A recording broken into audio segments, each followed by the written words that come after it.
Welcome to Biomimicry how can I make a mistake at the beginning? It is episode 15, so I'll take that again.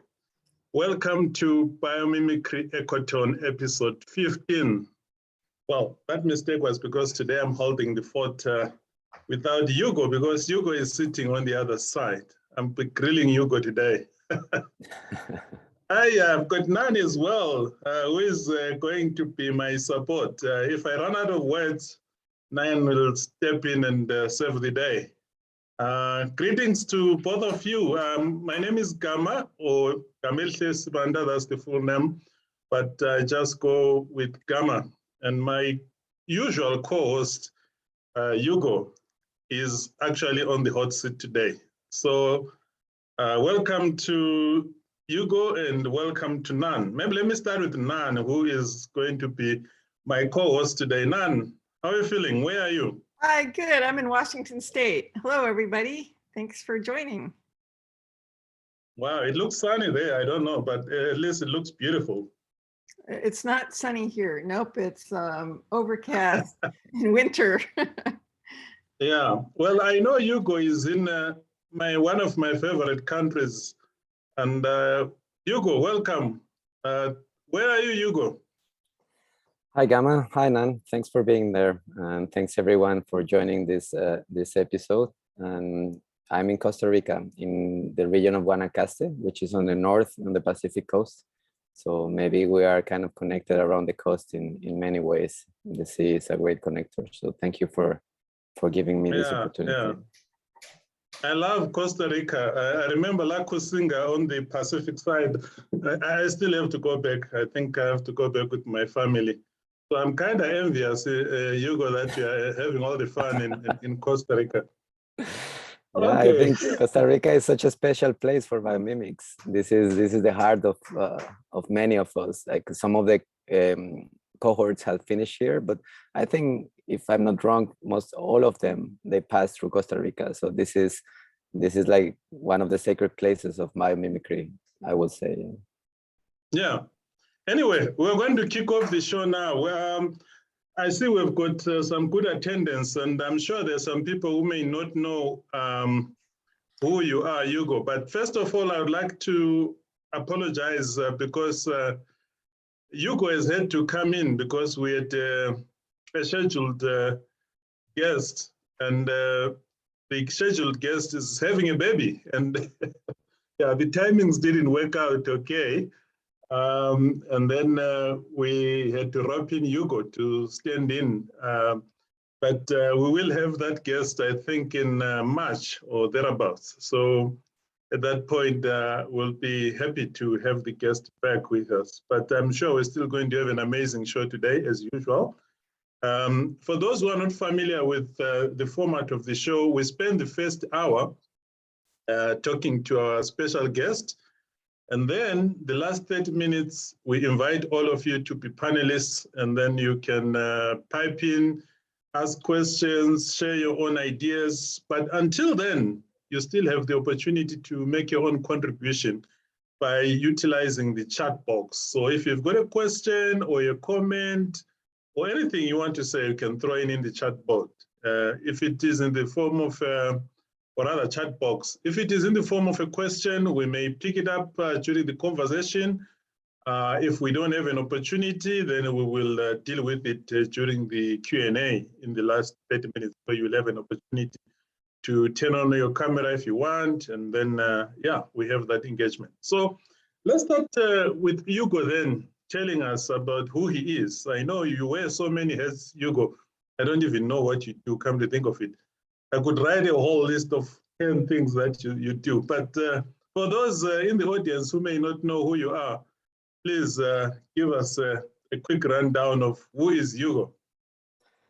Of course, Gama, and thank you again for this nice introduction. So I'm Hugo Araujo, and I'm Mexican-Colombian.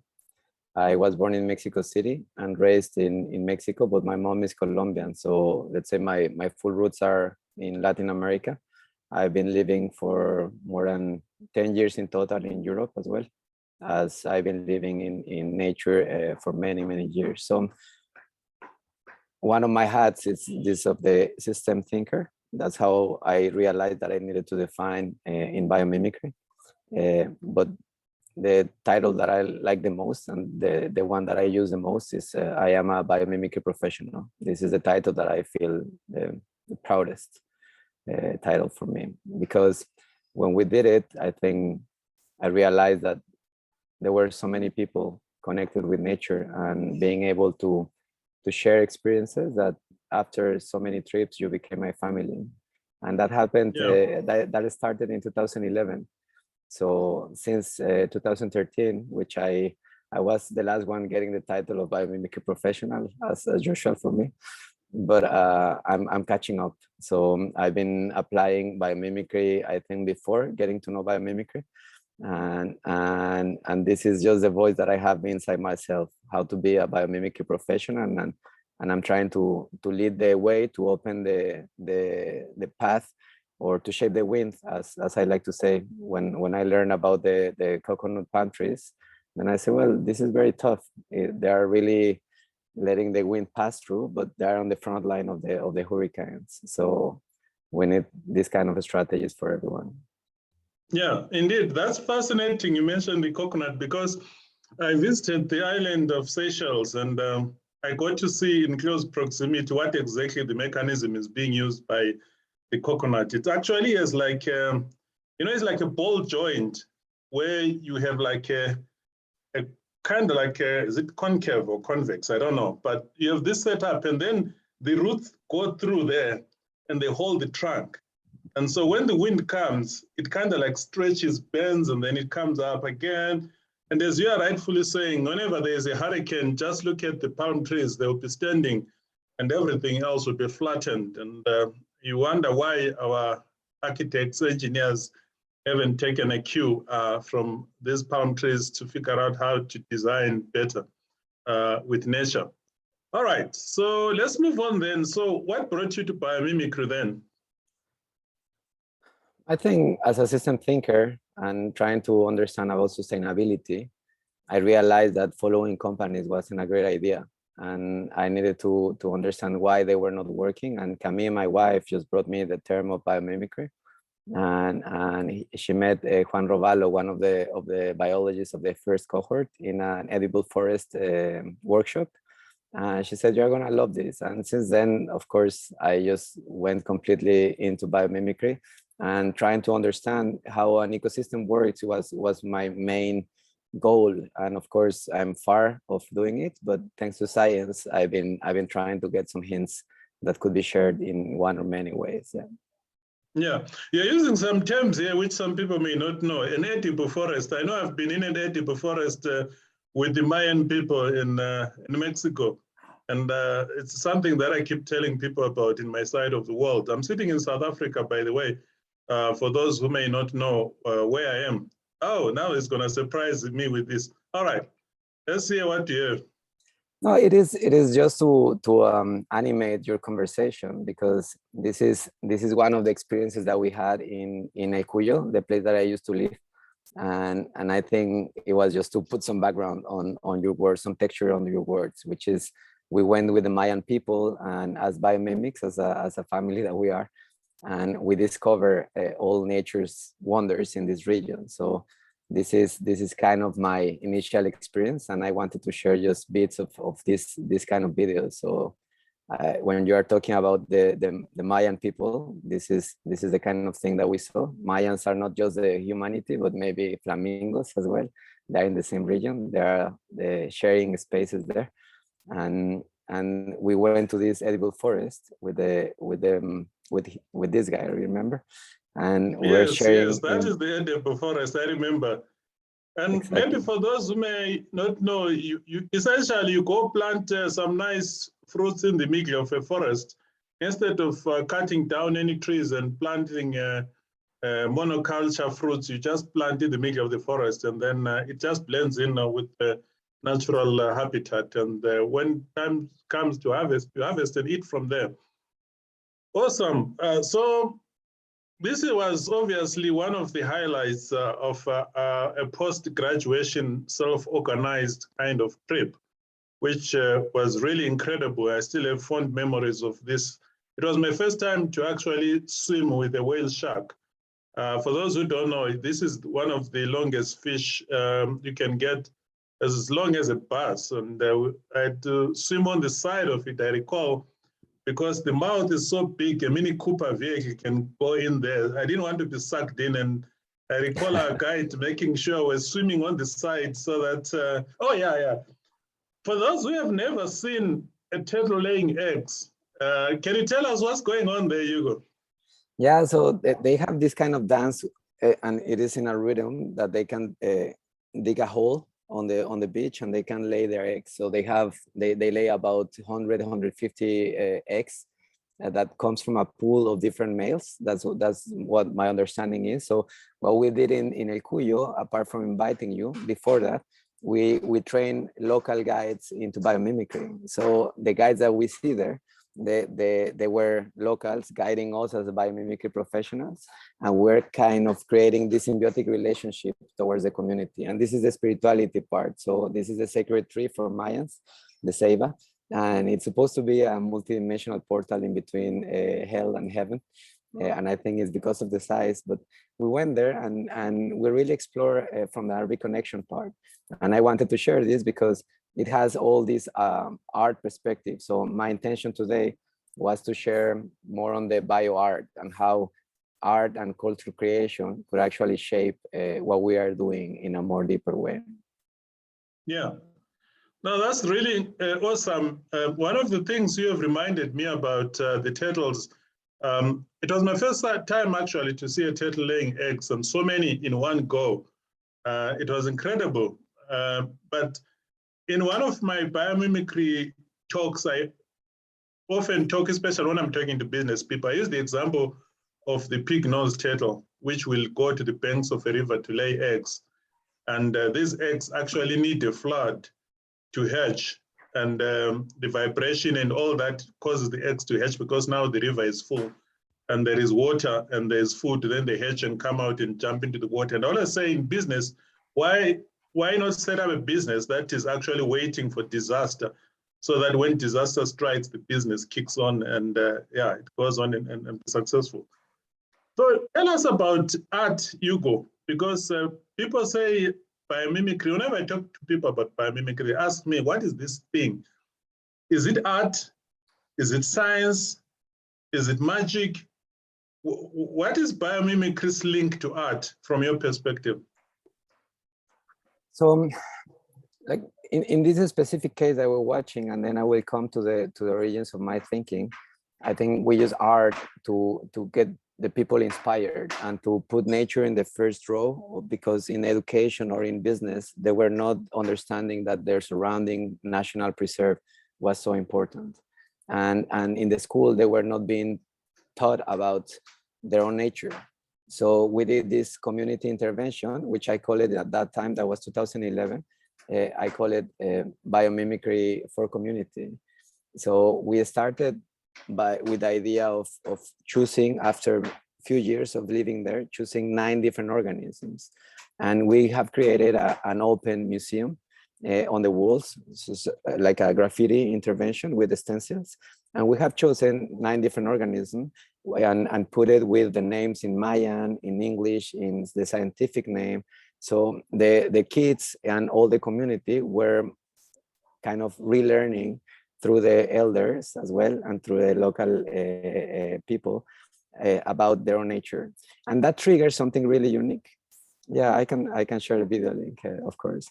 And yeah, that triggers— we'll share the video link. That triggered— maybe during the Q&A, you can share the video link. Perfect. And that triggered a whole different perspective. So now we received last year an email, well, a WhatsApp message from Jesus, which is the guide of the Flamingos, the guy that taught us about the Flamingos, that the El Cuyo is now prized as a safe and clean beach, which is very unique in Mexico, right? And this is because we have created these critical connections amongst the people, the local people, that they were all related to nature. And since I was looked as the gringo, as a foreigner in my own country, of course, I understood that it was up to me to show the value of nature. So we created merchandising around nature. We have done a whole marketing campaign for nature. And I think this is where art could become interesting. And we also did an alliance with Nikon, the cameras. And we introduced technology to the local school so they could be nature journalists.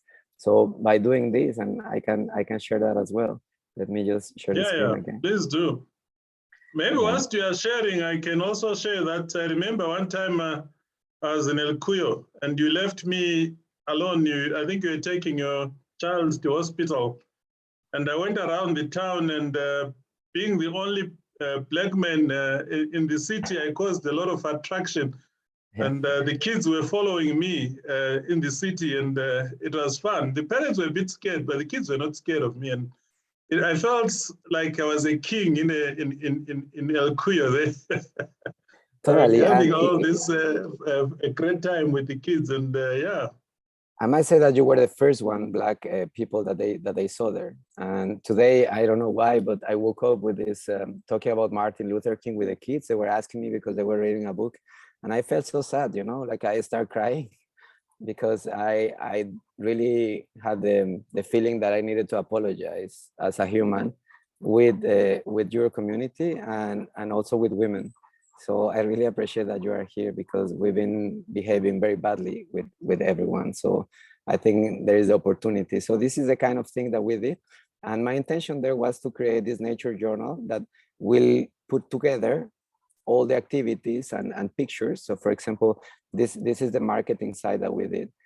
Before, it was a wall that was just used for advertising. So they had beer advertising, soft drinks advertising, and we created an alliance in between the local people and the national park.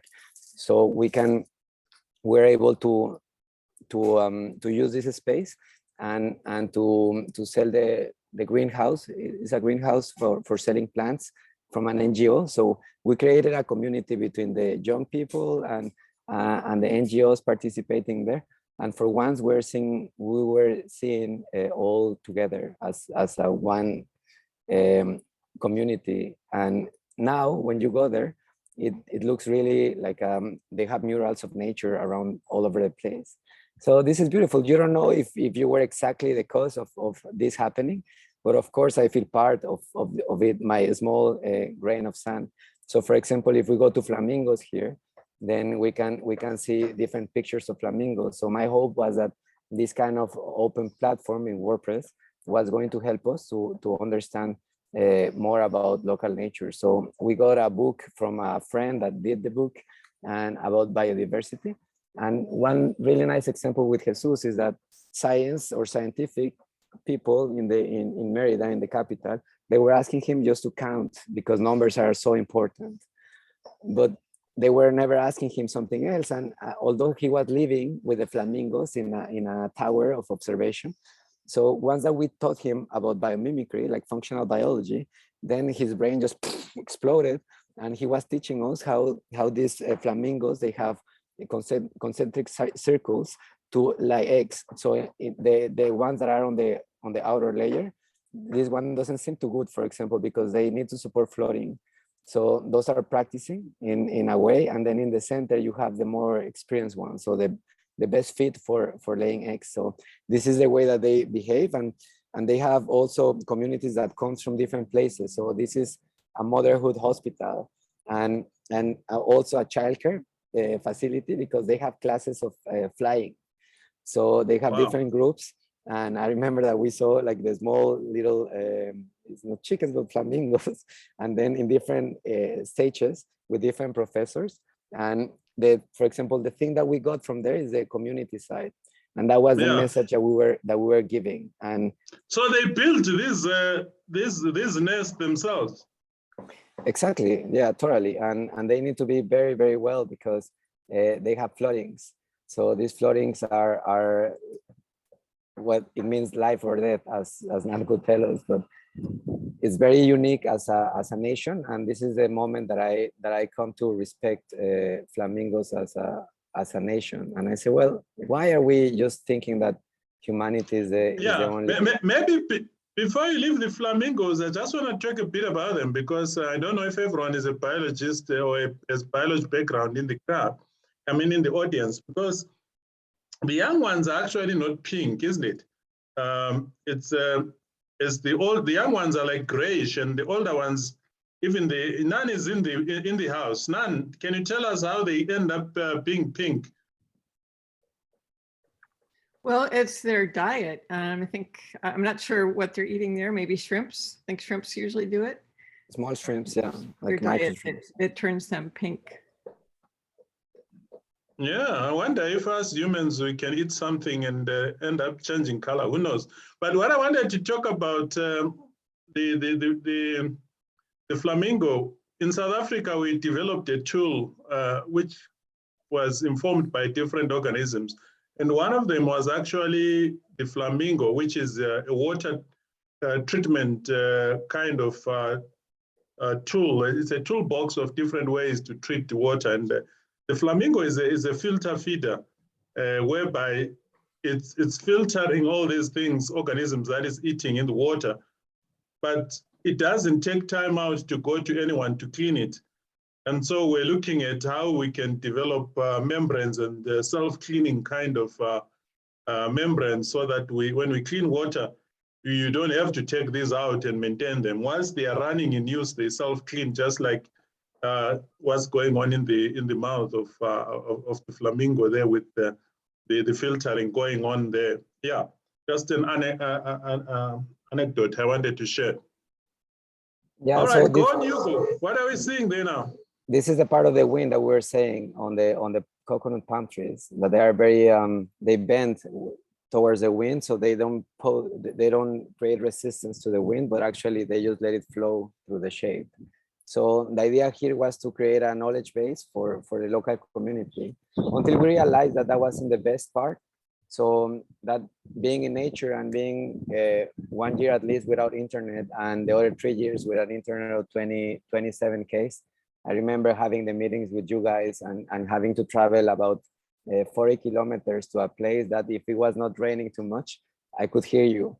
But otherwise, we're having these Skype calls and I couldn't hear a lot and you couldn't hear me, and it was very challenging at that time. So, well, once that we created this, then I thought about we need to understand nature better, and how can we do that?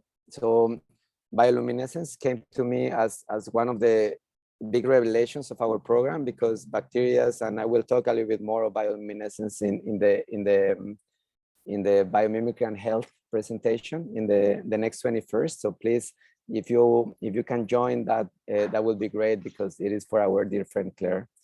So yeah, maybe I'll put a plug in there, Hugo, before I forget, because you've just mentioned this and people may not be aware. We have a colleague in South Africa, the founder actually of Biomimicry South Africa, Claire Janish, and she's lately been having a challenge with an ailment related to cancer, and we are doing a biomimicry and health event on the 21st of January. It's going to be a long thing, like what, 6 hours or 5 hours? I don't know. But it's going to be incredible. Yes, you have to pay something. If you can't pay the tickets, they're individual tickets. They have multiple tickets, buy one, donate one. There are corporate tickets. Or even if you are a company and you want biomimics to come and solve a problem for you, there's a ticket for that. Or if you can't afford, you pay what you can. There's also a place where you pay what you can. But the idea is all the proceeds from the tickets will go towards that fund to assist our colleague who has been offline for almost a year now to manage some of the medical bills that she has to deal with. But it's going to be an awesome event. And I can tell you, maybe I should release this. We are having Janine Benias. We are having Janine Benias, for those who don't know, she's the noun of biomimicry. You can't say biomimicry without talking about Janine Benias. And then we're having Diana Biominister, who is the verb of biomimicry. All these biomimicry specialists, pros you talk about, they went through her hands. as one of the chief instructors. And she's also heading the Biomimicry Center at the Arizona State University. It's rare to have Janine and Dinah at the same event, but not only that, talking at the same time. That's what we've managed to pull. There are big names coming, John Todd, Eco Machines, all the big names you can imagine, including Hugo. And so it's gonna be incredible. The roof is coming down. We're pulling all the stops. So for those who may not realize, this is one of the biggest events where we've gathered some of the greatest minds biomimicry can assemble. And so if you are not aware, you may check social media. We've been trying to advertise this on LinkedIn and other places, but yeah, it's gonna be something like that. All right, so let's proceed, Hugo. Thanks for that intermission, but I felt it was appropriate to seize the moment before I forget. So let's proceed. And please, if you can find the link and share it also in the chat, and we can share the screen so everyone knows where this place is. This is maybe I'll ask Nan to love, find it for me on. Nan, if you can check for me on LinkedIn, I think Saskia or myself, I retweeted it. No, I reshared it on LinkedIn. And but if you check under Saskia, you'll see the original post. There is a link there that you can dump in the chat box, so that those who may be interested. Oh, even Lindsay, she's here in the house, and I think I saw a name in the lineup. So yeah, it's a I don't know, it's a power combo of sorts. I've never seen this before. It's the very first time that we do this, and it is for the love of Claire. So who else rather than Claire will put us together? Yeah, there are some big names I can't even mention because we're still to get their confirmation, but the lineup looks quite impressive already with those we have confirmed so far. Yeah. All right, so Hugo, we're going to proceed. We're talking about palm trees, and before we leave the palm trees, I'm fascinated by the palm tree because I know should I call it the fruit? I don't even know whether to call it the fruit, but it can float in the ocean for several months. And you and me, if we park our car by the coast, it will be corroded in no time. But the palm fruit or seed will float, and I don't know how the membranes work there to prevent that saline ocean water from making the seeds decay. But yeah, I see you have some more stuff there, Hugo. Can you walk us through what you have now on the screen? Yeah, so what I was saying is that I got really deep into nature, and as a biomimicry professional, this is one of our parts, like coming from the reconnection with nature. So biomimicry led me to go to live into the wild kind of thing. It was a 3,000 people, like fisherman town.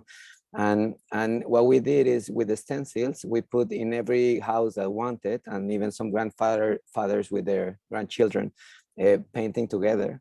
So we populated the whole town with the stencils of the sacred ceiba, of the coconut palm tree, saying that it was so resilient. And even we intervened at Coca-Cola unfinished advertising with a turtle. So for me, that was a big opportunity. And at some point, even the fishermen, they asked us to put our drawings there. So I think this is a beautiful opportunity for everyone, just to understand that using nature genius or nature heroes, as I call it, anthropoorganisms, we can create a communication that it's very relevant for what we are doing. So this is the beginning of the art, and then I said, well, since I didn't have internet, I could just work with my hands and colors. So I brought my colors back again, and with bioluminescence, I got so triggered by bioluminescence that the idea of creating light in the dark was so appealing that I started pulling the vibrofisher idea. So I got the vibrofisher.com. So maybe can I cause you to pause there for a moment? Again, not everyone understands what bioluminescence is. Again, I'll defer to Nan, our resident biologist, to share with the audience. What is bioluminescence, Nan? Well, that takes some explaining. I have a PowerPoint on it, but I think in the context that Hugo's using it, it was in a bacteria, but that's not always the case.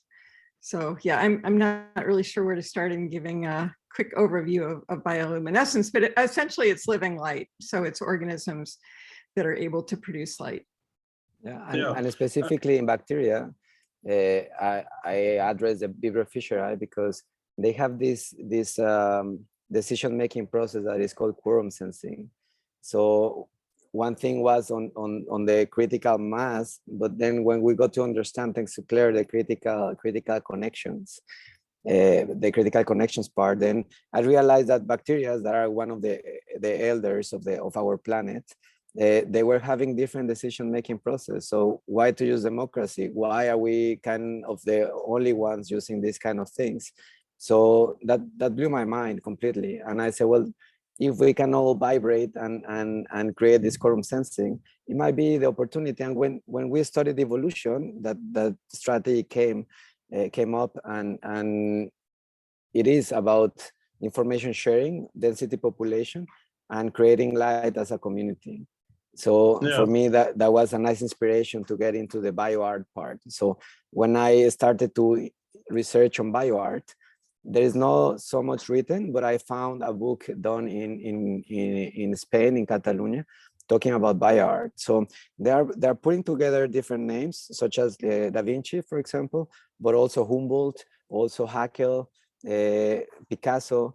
Like some of the artists, they've been trying to give a different perspective on humanity.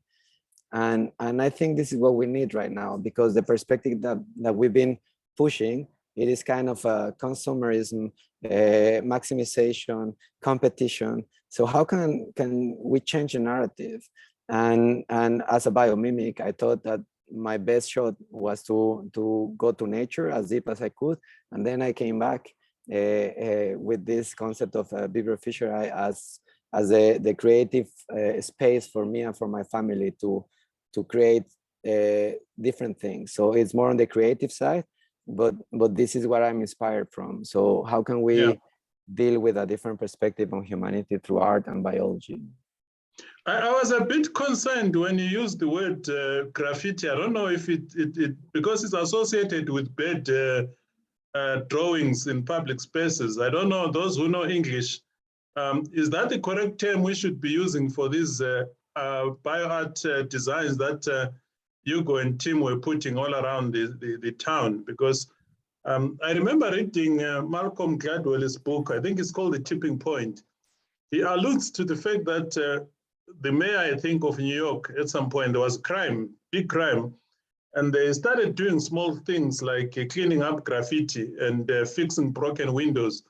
And crime just drastically disappeared because it planted an idea, I think, in the community that the community wasn't going to tolerate crime just simply by fixing windows, removing graffiti. But this is good graffiti, so I wish it had a different name rather than graffiti, because I'm trying to imagine what it did in terms of social and community cohesion, because now you have almost every house with this kind of painting, and what it invokes in the kids when they go to school, they learn about these things, they've already seen a drawing on their house. It's kind of like different, and everyone wants to have this drawing. And do you have a sense of how much it impacted on the social cohesion of the community? Yeah, you cannot have an exact number, but of course we have a sense because we did it with the primary and kindergarten schools as well. So the professors, they asked us to come and to paint with the kids on the walls, so in the school. So we're also reforestating with the whole team. So we did an holistic community intervention. So the women, they were exchanging seeds and medicinal plants. So that was very beautiful. So I think the whole community was connected in such a different way that this is where I think is art, activism. There are so many things that you cannot define in one way, but we ask permission in every place. But that wasn't all. We've been asked to go. So one guy with his taxi came and asked me, please put me the turtle. I love the turtle, so put me on the roof of my taxi. You know, these motorbikes with roofs. And the other one, please do it in my boat. So it was very unique, and we have created some papers, and we put it in the restaurants, and we also gave it to the local kids. So we invited artists from different places also to help us a little bit with that, and that was awesome. I think you cannot measure, but for sure, once that you understand it, you cannot go back. So, and it is not about telling them you are gonna die, the global warming is killing us, but it's more about the love of nature. And I think this is the power of art. So it is not about being illegal. This is not the adrenaline that I was trying to find. We did it with the Luna in our chest, and Camille was there painting the wall. I was just doing the graffitis. And I think it's positive, and without the legal part, of course. Yeah. Thanks for that. Yeah, we can proceed. I think you had something you wanted to show us. Yeah, so I started to develop this free flow style on drawing, but also in understanding nature from different perspectives. And this is what I've been doing. So for example, for Biominga, our project, I did an exhibit for our own cohort, but also when I went to the Amazon, this is the studio that we used to be there. And some of the things that I did with the kids was this drawing that is kind of one of the visions as a summary of what we were trying to see there. So for example, we're seeing that inspiration is very needed. That was done in 2013, at least uploaded. I think it was done before, but I wanted to share this because I think it's relevant for all of us. I hope it's not gonna take too much of a time to upload it because the photos are kind of interesting. We have a Dubravka that, so multifunctional networks, connections, bioluminescence, life, love, collaboration, and intuition, instinct, multisensorial experiences, intercultural, interspecies communication, interdisciplinary knowledge, interdependence. So once that you have the connection, you start asking questions and you start just blowing your mind. And this is somehow why I call Jora Nan, because she helped us also to be sensitive about all these things. So how can we create something that will be an intergenerational design and that will mix art and spirit, energy flows, inspiration, resilient tech, living systems. And now we see all these things emerging both boldly, like in the more and more in the mainstream with this idea of critical connection. So this is just one of the ideas of art. So these are the hands of our family and drawings from them. So this is a sacred snake in the Aztec culture in Mexico. So all these kind of things, I think they were very, very helpful for us. And I also went with different indigenous communities just to understand how to transfer their knowledge, because we are paying attention to the science at the same time that traditional ecological knowledge doesn't seem to be so important. So how can art could bring both of them? And then as a next step, I designed through the biomimicry thinking process, and this is thanks of being a biomimicry professional, a platform for accelerating knowledge transfer. And this is, everything is connected and giving voice to local perspectives. So empower local perspectives and trying to see how an ecosystem works. And this is the other part. So some of you might be familiar, some of you might not, but this is an open creative source to put different content around nature. So it works for projects. I remember there is one huge one.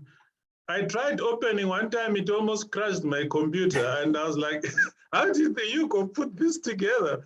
And yeah, it was so huge, and my computer was really making noise, and the fan was running. Really, the computer was trying to cope with that one. Maybe show us a sample. Yeah, I like to see myself or some colleagues in there. Maybe some people, I know some people know that you created this 7 vortex, Hugo. Give us more of an example, or walk us through a simple example how it works. I'm sure people would love to see what it does. So I think for biologists, this is kind of simplistic, but for me, it was, as a business people, it was very insightful. So you can just create here. This is the open one. So you can see many creations here from different people. So they're just perspectives. And usually they are related to sustainability, or we have been sharing it word of mouth. And so one part, that is the example that I take the most, is how to understand our relationship with the planet. So if humanity is here and each of these bubbles works as an information unit. So if we put humanity here and then we relate it, we drag and drop a bubble outside and we put the planet, then we can understand what kind of relationship, what kind of energy exchanges we have in between these two parts. And this is very important because usually we are understanding as an isolated part, but if we understand the relationships in between us and the planet, maybe we can do it better. So for the moment we are getting from the planet, and the planet seems like it is losing in the way of extraction of energy. So we have a predatory relationship with the planet. When we talk about regeneration, then it should be more like, what is the way that we can add value to the planet so we don't kill it while we live here? And this is important since it's our own habitat. So as being in the front line, as a global first responder on this, then I thought, how can we make sense of the narrative, of the storytelling, if we don't have something that follows nature's patterns? So I use these energy exchanges as a way, like collaboration, commensalism, neutralism, amensalism, predation, and competition. So I learned business in this way. So competition means everything. But if you analyze biological competition, is minus minus. Of course, you need to do an analysis that is bigger than this, because sometimes positive doesn't mean better for the planet. But you need to understand it. And exchanges switch in different times. So maybe the lion and the gazelle, they are just as a neutral relationship until one gets very, very hungry, and then they compete, and then one predates the other, if that's the case. So maybe if I can come in, so if I can use a business example, this negative is like, maybe you have serious competition, two brands start reducing price until they both go bankrupt, isn't it? Something like that. Exactly. And for example, in a business case, you can see a business that is having different areas, and these areas are having different exchanges in between them. So maybe the problem that you are having here with logistics, it comes from a different place that is not exactly here. So what really matters is the discussion around this as a team. This is the process. So the tool is just one way, but you need to do a bottom-up process so we can understand really if this makes sense to everyone. So it helps to have convergent strategies over time around sustainability, for example. Yeah, can I also add here that maybe something you didn't mention there, this is not a two-dimensional tool where you can draw on a board and say this links to that. This is actually in three-dimensional space where the relationships don't just go on a flat plane. They can go across, but visually you are able to see it as if it's actually 2D, but it's a three-dimensional space relationship where multiple relationships can easily be mapped, and then you see how these link up, yeah? Yeah, that's exactly right. And we are working now for delivering this as an augmented reality tool. So the idea was also how to connect knowledge around nature. So if you know about this tree, then what is connected? And then we can understand the value in a different way, because if you cut this tree, then you might say right now as a business, you pay the people to cut it and the energy that is spent. But when we went to the Land Institute in Kansas, I remember that he said that was very tough. But if you put also the technology that could be developed out of this tree, then the price it gets higher. So we need to integrate different things. And if you use that for teaching the kids how a coconut palm tree could be different, then it could help the exercise of biomimicry. So as community, we're having, as BPROs, we're having these in-person sessions. So how to not to waste this knowledge was my goal on these kind of experiences. And I remember that we went to El Cuyo And we are having these cameras putting all this together, and that was Biomimicry. But this is, let's say, the evolution of all the projects together. So I really appreciate has been done in co-creation with all of you. I cannot take credit for this on my own, of course. Yeah, I'm just looking at you and looking at that tree behind you, and I'm saying to myself, these are some of the relationships that people would ordinarily not pick up. Like I'm looking at that tree, I can see that it has this kind of like V-shape on the leaf, so it directs water to the center of the tree. But at the ends there are those sharp, pointy things to kind of like prevent herbivores from eating it. But at the same time, it's also green. It's doing photosynthesis, manufacturing energy, and then it begins to say to me, this is the multifunctional design that we have in nature, which ordinarily, if you put engineers by themselves, or designers, or biologists, or business alone, they will never see these cross linkages, and to be able to then translate this. But I'm trying to think, this art you're posting in town on different walls and whatever, I wish I was able to go back and ask if anybody was inspired, because I'm sure someone must have been inspired by some of those organisms, looking at the artistic expression and being able to say, my God, I didn't realize that this could be used this way. Exactly, and getting to know the value. So one of the immediate things is two elders, they came to see the mural, and they start sharing about the whale sharks, the turtles, and they didn't see each other, although they live very close by, in the last 20 years, because they were already ill. So since we're working with the whole community, they came and to see the mural for the first time, and they were just sharing knowledge, and all the other people, they were just there. Oh, I didn't know that you knew so much about turtles and about the other ones. So that put in value not just nature, but also the elders of the community. So this energy, these knowledge exchanges are very important in a community if we want to make locals be proud of their own. So I think one ecosystem at a time, if we map it, if we understand it, then we can do it. But most of the tools, they were linear. So how can we do something like this with linear tools? And mind mapping, they are not about gathering your knowledge, and they are not about nature. So biomimicry gave me the uniqueness that I needed to develop something like this. And thanks to biology, I got to understand these energy exchanges. So I think in this space, this is what matters the most, right? Like a interdisciplinary collaboration and learning from each other, and we can come up with many different things. Yeah, that's awesome. I don't know if Nan, you want to ask anything or say anything at this point? We're almost close to the Q&A, but not quite there.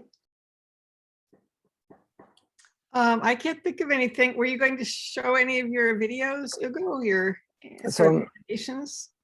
Yeah, thank you.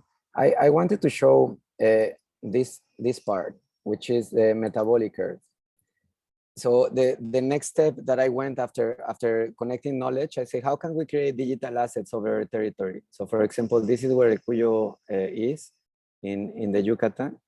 And if you go here, then you will see one of the vortex that is related to El Cuyo, right? And if we click here, let me see if I need to share the screen, like complete the screen, so you also get to see it. Okay, now it's there. And here it is.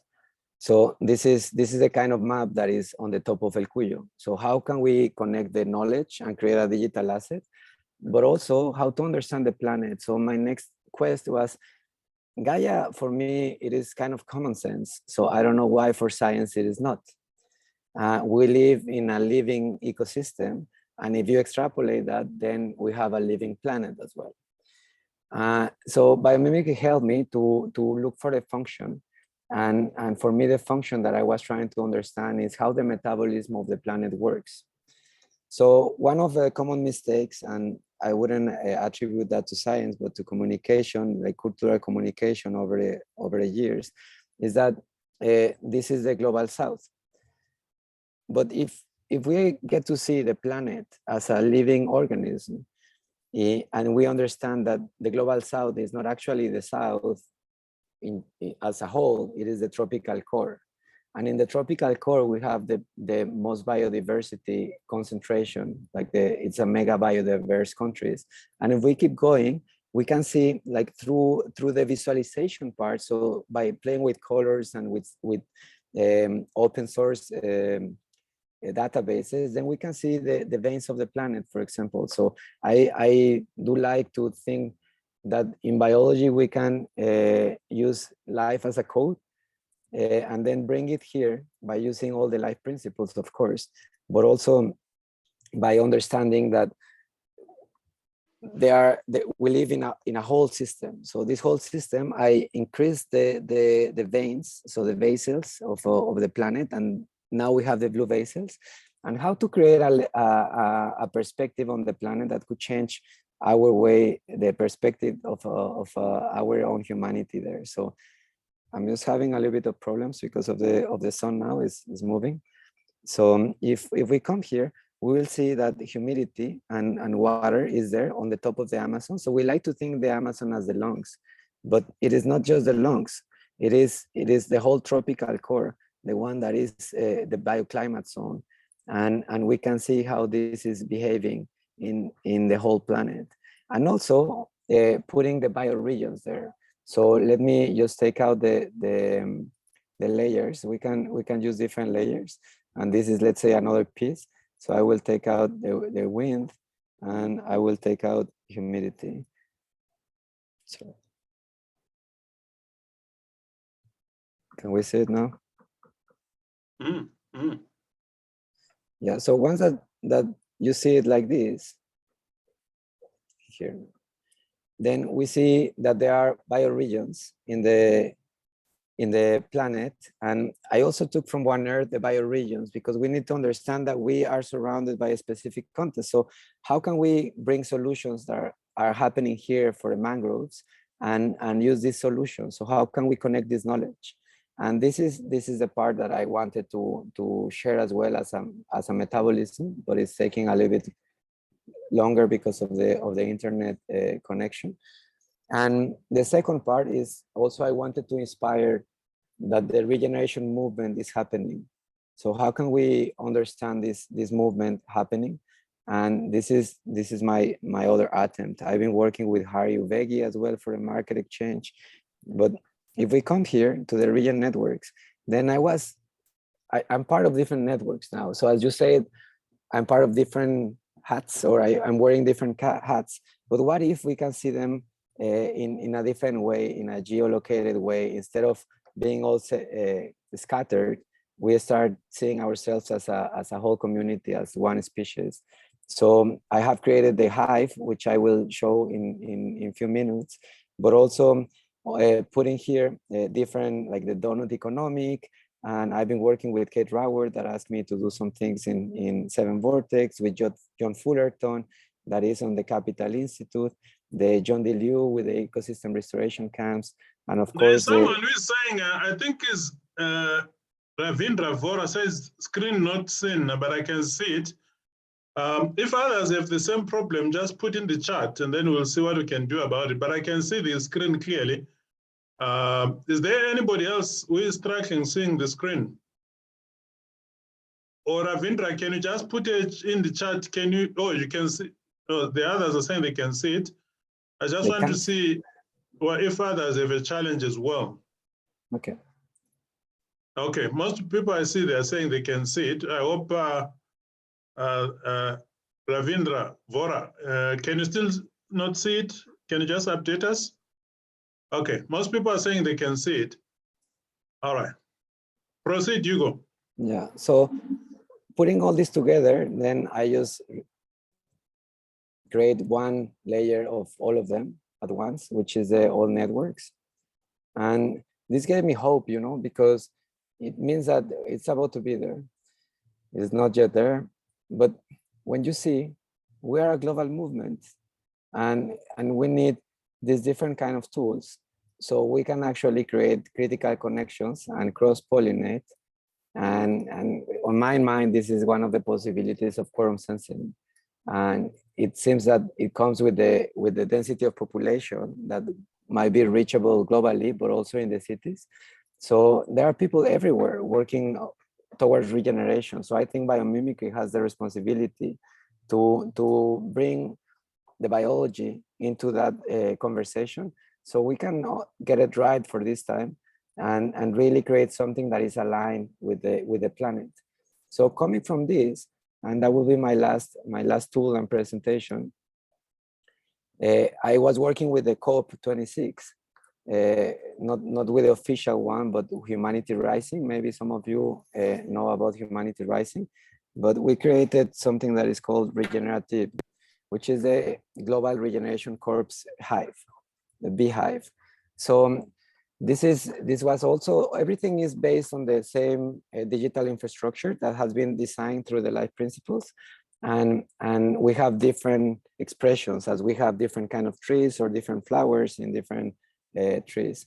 So when we go to the Regen Hive, which is also open, and I will encourage everyone to participate there, you will see that we have this kind of a hexagonal profile. So this is a way to connect our voice in a fractal way. So for example, if I come here, then I belong to all these communities, and I can add another community if I want.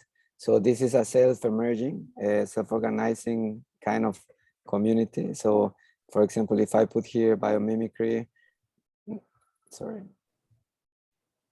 mimicry, then we will see that there are already some of them. So maybe I want to put the biomimicry and regenerative networks. So this is one of the networks, so I can just create my own. And the same happens for every question. So when we go to the next part, so you just have to log in. When you go to the next part, and this information belongs to Ubiquity University, it doesn't belong to me, but the technology does. And you can see how you are starting to get connected. So, sorry for the truck. So where are you there, Hugo, yourself? In Costa Rica, here. No, yeah. I'm okay, here. And those are all your networks there. And these are my networks, for example, here, my networks. So if I go to Regenerative Communities Network, then I can click here and I will see who is there as well. So this is something that could be helpful for all our networks. So even global networks will come there. Actually, it's interesting. Most of us, we have networks, but we've never mapped them. So in a systematic way. So if you ask me about my networks, I wouldn't be able to map them all and see what value I can leverage out of these networks, or how I can even plant nutrients there, because networks is not about extracting out of them. It's about putting, and then the karma rewards you in return. But I love the idea that you are immediately able to see who is in that sub-network and using Exactly. the botnet to be able to get information. With this piece of art, then we wanted to channel the positive energy of the COP26, because it was so much of a negative energy there. It was already a failure before starting, a forecasted failure. So how can we actually take some energy and put it in a productive way? So this is kind of direct action in a digital way. And using the metabolic earth idea, then we also created the spinning globe. And this is connected to the metabolic earth one, as you could see it. So you can also explore by territory who is around you. And I think this is just beautiful. This is the beginning. This is the first iteration. So we're integrating development with growth, and we're willing to foster collaboration amongst regeneration movement globally. So it's about to be there. You will see it in red. So we put in, this is the opposite. So we put in red the gases, the greenhouse gases without the CO2, because it is very difficult to get it. But there are sources from this real-time weather part. So you can embed it wherever you want, and you can see which kind of gases are here as well in the climate. But they were more into the code red for humanity. So this is a way to say, you have the code red, and we need to work out together. So who is there, for example, who is in Costa Rica? And I will see that Alan Valverde is here. So I can write him an email immediately. Of course, the functionality is not fully there, but as a first iteration, I think it makes its work. And this is what I call the digital bioart. And my intention is to create this digital regenerative membrane for the planet. So So we can filter through the digital part, regenerative actions and enhance them, of course. Yeah. Wow. We're at the top of the hour. So maybe, I know Hugo, you're the guest, but if you can also admit some people. So what will happen at this point, we're inviting everyone to cross over to the panelist side. The reason is once you're on our side, where the grass is greener, you are able to turn on your camera, you are able to unmute and contribute.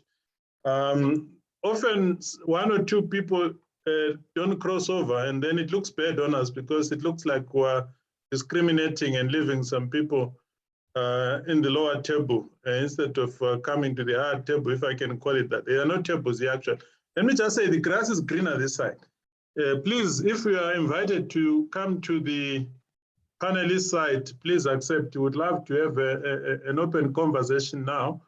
And you can raise your hand, you can contribute. I can see there's a question already from Ravindra Vora.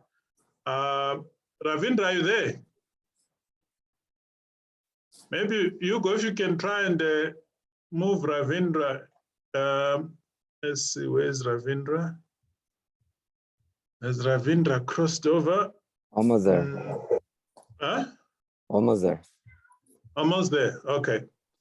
All right, anybody else who wants to come in at this point, this is your space.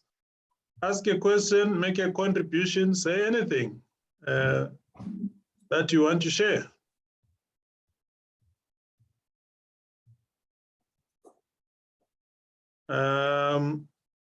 Okay. Oh, there's Ravindra. Ravindra, I saw your question. Would you like to ask it orally, maybe? Yeah. See, the nature has given a property of bending to face the winds and cyclones to the coconut tree and palm trees. Have our architects made use of this nature's technology into building certain structures in earthquake-prone areas or cyclone-prone areas? Can somebody answer this? Well, we'll see if I'm sure we have architects in the house. I can see some of them, but I'll try first to answer the other one, which I know has happened. Hugo, behind you there, you have got those leaves. You can see behind Hugo, the leaves there, they have openings. You can check a banana tree anytime, you'll see that. I used to get angry that my banana leaves were getting cracks until I knew that actually it was an advantage. Imagine if you're a banana leaf, you are broad like that, and then the wind comes and hits you, you're gonna bend and break at some point.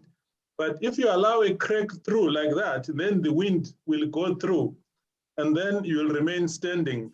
And if you are gonna be building a Burj Khalifa or a high-rise building that's going a mile into the clouds, what you wanna do is to look and copy from those leaves, the way they are working there, including the palm trees, and some of the floors, in fact, maybe 2 or 3 floors next to each other, you leave openings for the air to go through. And then your escalators will just run in the middle. And then at the top again, when you reach a certain height, some of the floors, again, you leave them open for the wind to go through. Otherwise, if you don't, the lateral wind forces will topple your high-rise building. So these are some of the lessons architects have picked up from some of these plans in terms of how they allow the wind to go through. And I remember Lindsay, who is here, their team was called Team Bend. Lindsay, can I put you on the spot? Can you tell us why did you call your team Bend? I know the backstory a bit, but it might be interesting for others to know how you arrived at Team Bend. See, Gaba, can I just come in for a second? See, Lindsay, I think you gave an example of banana tree or banana plant. Same thing applies to the coconut and palm trees because their leaves are all like fingers of a palm. And that's why the high winds can go through those leaves and not cause injury to the tree. Am I right? Yes, but also at the base of the trunk, as I mentioned, you have like a socket joint where you have got through that basin at the bottom holes through which the roots come and connect to the trunk. So when it bends, those roots kind of like stretch a bit and allow it to bend over and then retract when the wind is gone. But Lindsay, you want to make a comment on that? I know you had a team called Team Bend.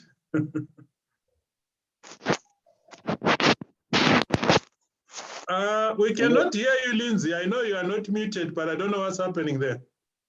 Till that time, I can just tell you one more thing about the roots of the coconut trees.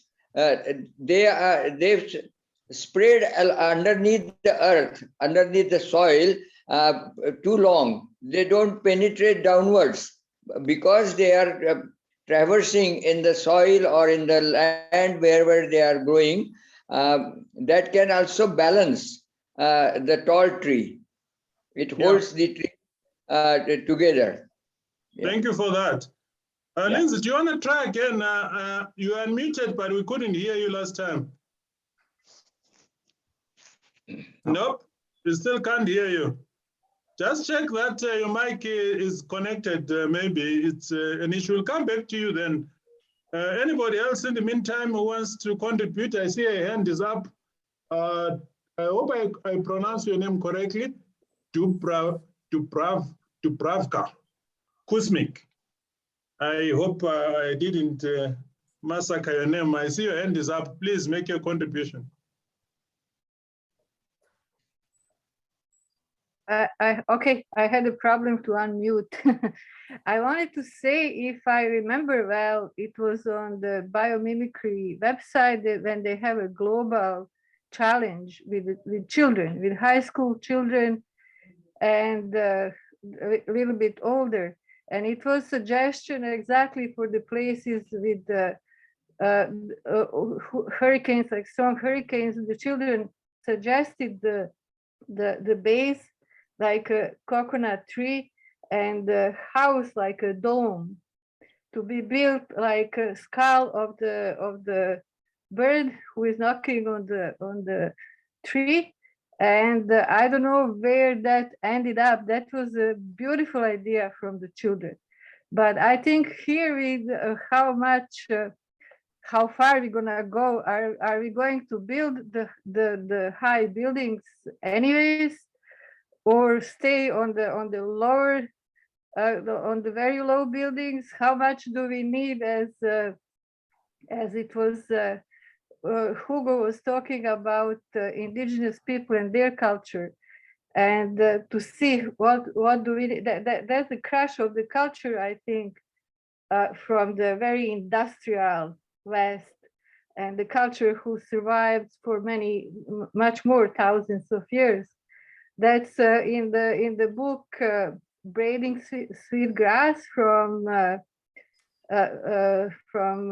Robin Wall Kimmerer. She is indigenous woman biologist, and in their culture they always say they have whatever they need, and that's what we need: good shelter, the water and food, and use whatever is around you to make it. So now where are we gonna find ourselves with these high technologies, using the minerals for the batteries, using the metals for the satellites? It's very good and nice, but at the end, we'll see what do we need out of that. That's what I just wanted to mention, that idea from the children, which was really extraordinary. Yeah, thanks for that.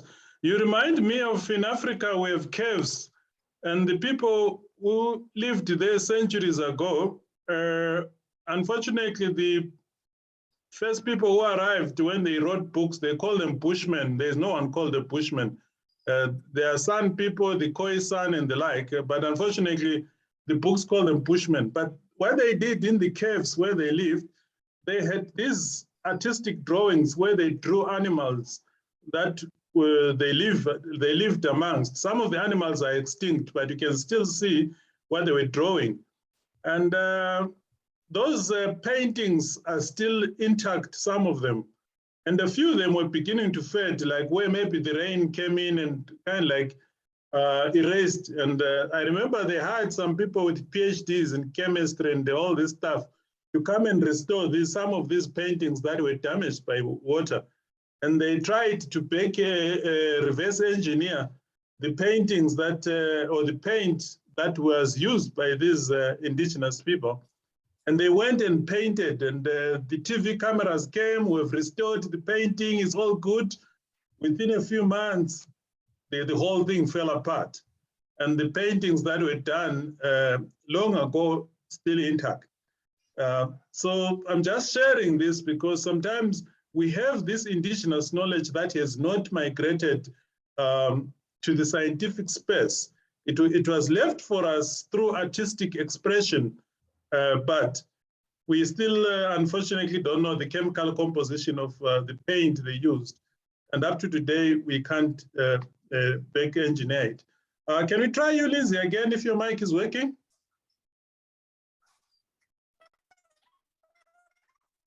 Oh, ouch. Okay. Oh, I had something there. No? No, unfortunately, but let's hope we will get it fixed. But maybe, let me just mention, Lindsay is also one of our secret weapons for the event on the 21st of January. Maybe it's a good thing that you are reserving her for the critical moment. So those of you who had not signed up, you have an incentive to sign up to hear what Lindsay and the rest of the team will say. Anybody else who wants to make input, comments, input, or anything? We still have some time to address some input from different people. I'd like to chime in and thank Hugo for that wonderful presentation on all of your creativity and your technology. You went the full gamut between your own personal creativity and then how you applied it to the technology that's connecting us globally. That's a really beautiful future view of how we can see ourselves on a map and bring us closer together to recognize that actually there's something happening on the planet that's good. And I think that's the message that has to go out in a very big way. So thank you for doing that and collecting everybody's creativity on Vortex, which is a huge database of information and style and design that could further make this a success. Thank you, Harry. Awesome. Hugo, you want to say anything or anybody?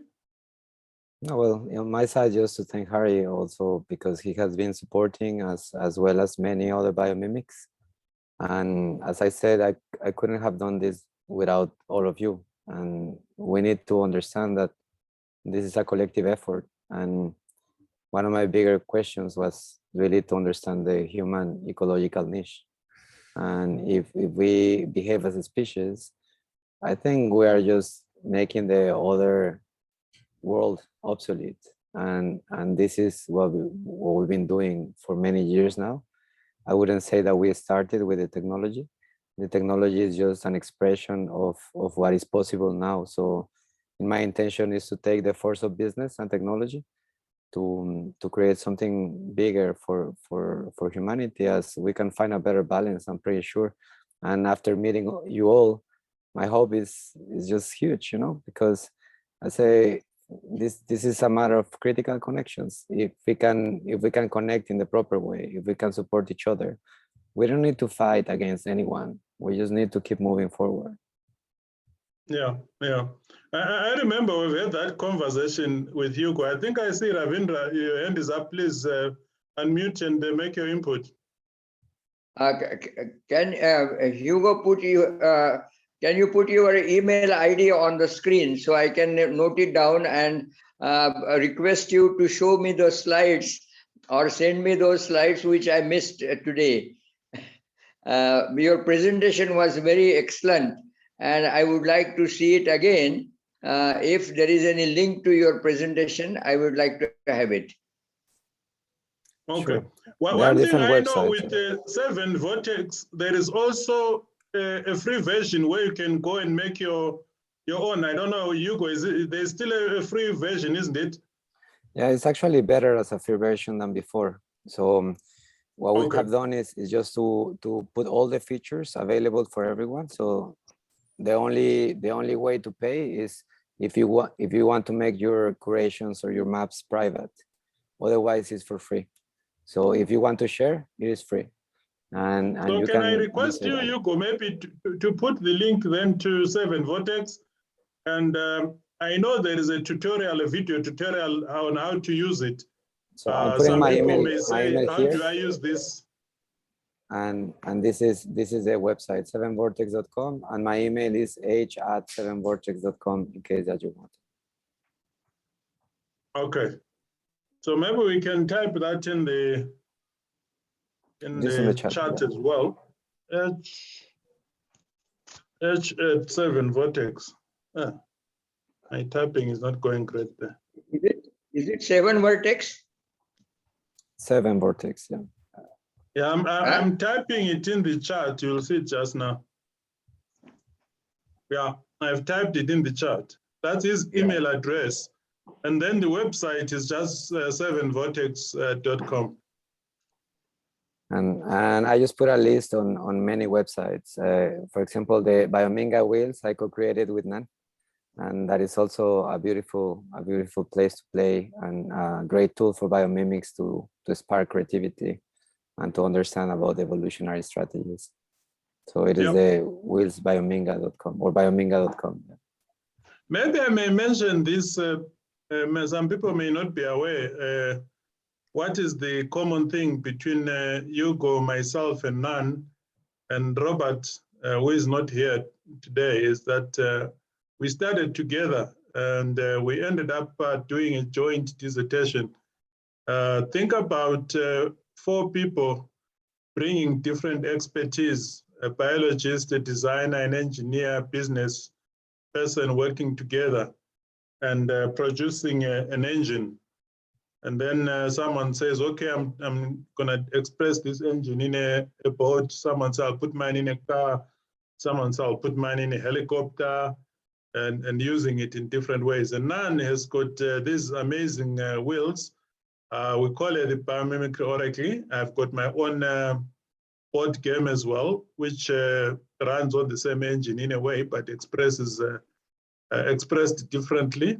And normally when we have time, we ask Nan to take questions from the audience or from the guest or anyone, and we attempt to answer that question, not necessarily direct answer, but gain insights on what is possible based on distillation of the patterns and the innovations as found in nature. So that was what this was all about. And then you have these cards which you play, and it's random, and you may think it's about seeing the future. No, it's not.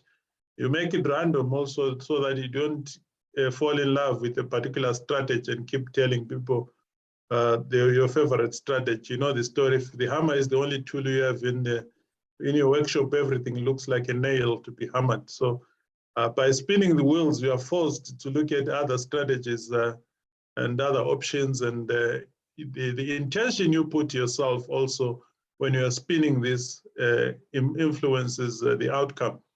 And those who have studied quantum science will know that if you are a scientist, you also affect the results.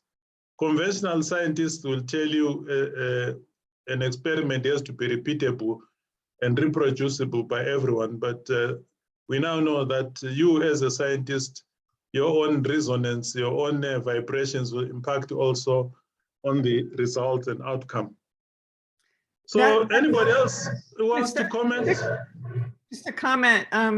I would not say it's random at all. I would say that your intention really does influence what comes up. So technically, it's kind I think of we're in agreement. directed, It's not random. Your intention matters.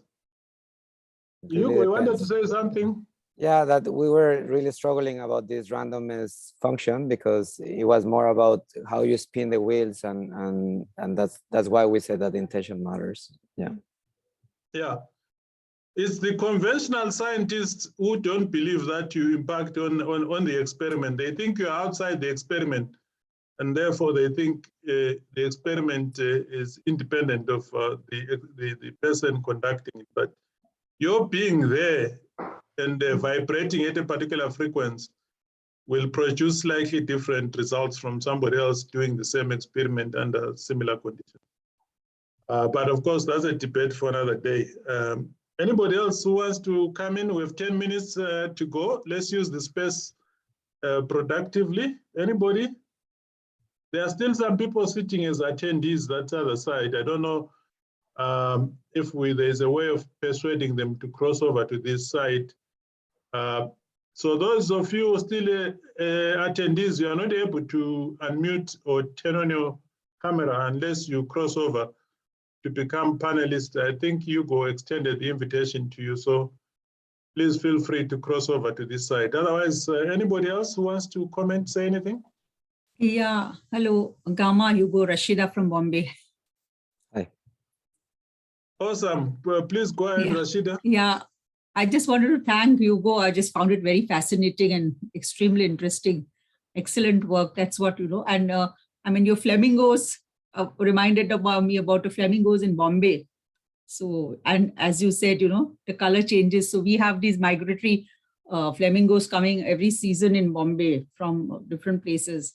And there is a creek, they come for the food especially. And unfortunately, the main food place also has another bridge going through. That's a new development that's going to come up. But fortunately, there'll be some space left. So they are basically eating the industrial waste that comes there. There is this kind of nutrition that they derive from all the waste that is accumulated in that place. So, and yeah, it's very fascinating how the gray ones, how they get the color. I suppose that's from the food. So I've not really studied the principles. But yeah, I think we also have other insects getting things like poison from the food they eat as well. Some insects and which do get. It definitely comes from the food, and it is usually they are in salty rivers, and in these salty rivers, the water at some point it's also kind of pink, and they are living in the middle of this salty water because it's a hostile environment for predators to come. And something that I learned that I didn't know when we started biomimicry is from my experience, why do they stand in one leg? Yeah. So that was very interesting to me. And if you are in a bathtub and you put both legs, that is in a bathtub that is hot, and you put both legs, then you will get burned. But if you put just one, then the heat will react in different way in your body. So you will kind of disperse the heat in a different way. So I presume that it might be because the saltiness is so hard that they need to change the leg and to not to be burned by the saltiness. It is a place where we are not allowed to swim because of the extreme saltiness. And in Nukuru we had it on the front the sea, and on the back part the salty river. And very interesting, they sent pioneers to scouters to scout the zone, and in between the two populations there in the national park there were 35 kilometers, and they have chosen the kilometer 17.5 to place their community. So whether they have instruments or not like us, I think they are very accurate and very impressive in terms of positioning their community in the safest place possible.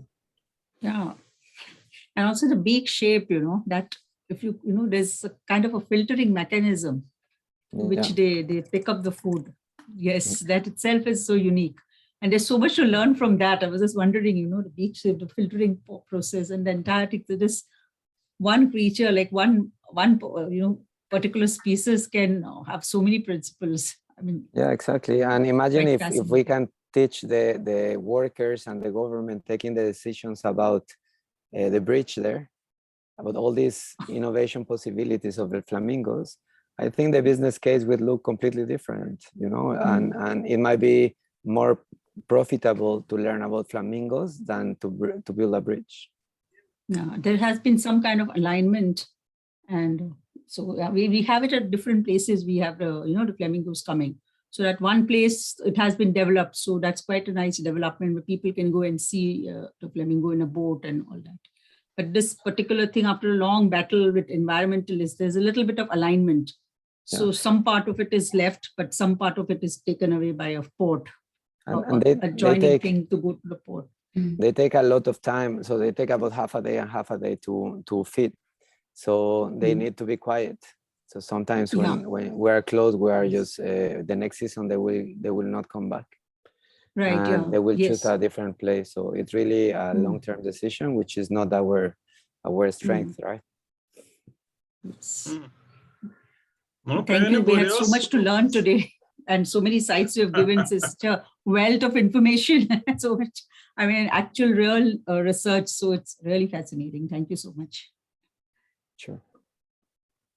So I'm trying to look here. If you check under Biomimicry SA, there is a water tool that was developed. I'm trying to look for it, but yeah, I think I found it. And see if I can find a link to it. I'm not sure if I can. But anyway, you can find it under projects, and you can see if I can show my screen maybe. Let's see if that will work. Yeah, can you see my screen? Yes. So there is a water tool. If you go to biomimicrysa.co.za and look under projects, there is this water tool. You see these different organisms that we used to look at different options.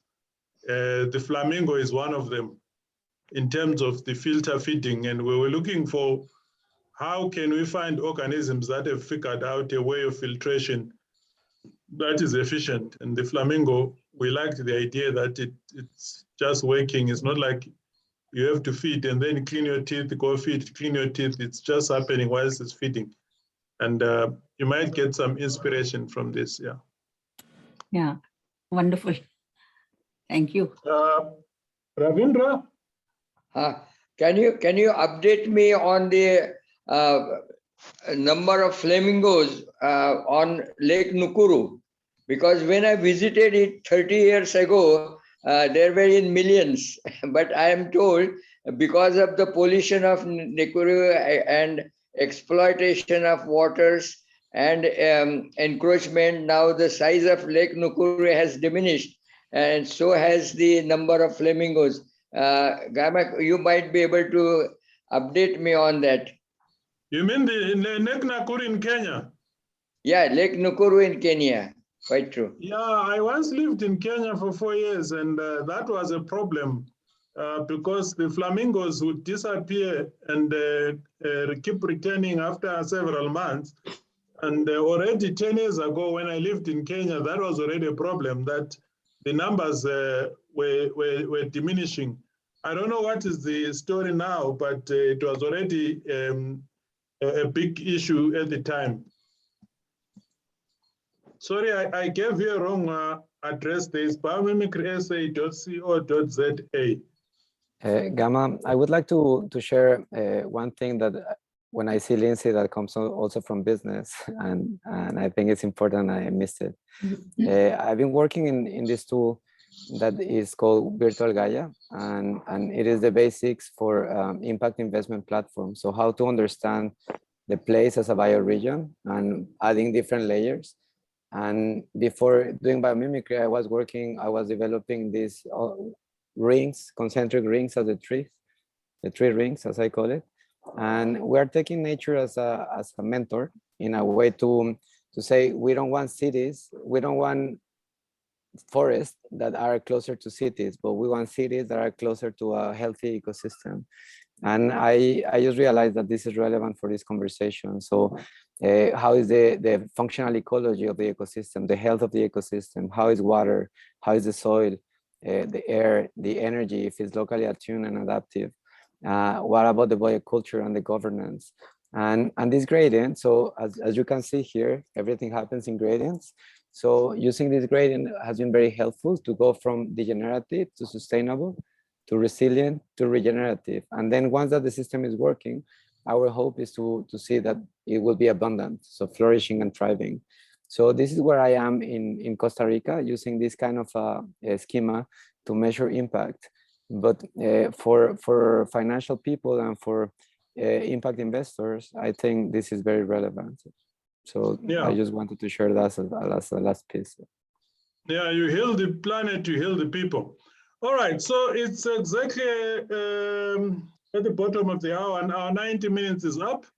I'd like us to wrap it up here, unless if someone has really a burning issue, but otherwise, I'd like to thank all of you for taking 90 minutes to be here with us.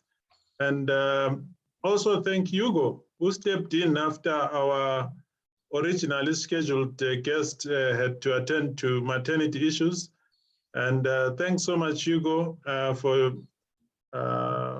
putting you on the spot, for agreeing to be put on the spot at such short notice. And I still think it was a good interaction still under the circumstances. In fact, it's as if you had prepared for this, if I can say so myself.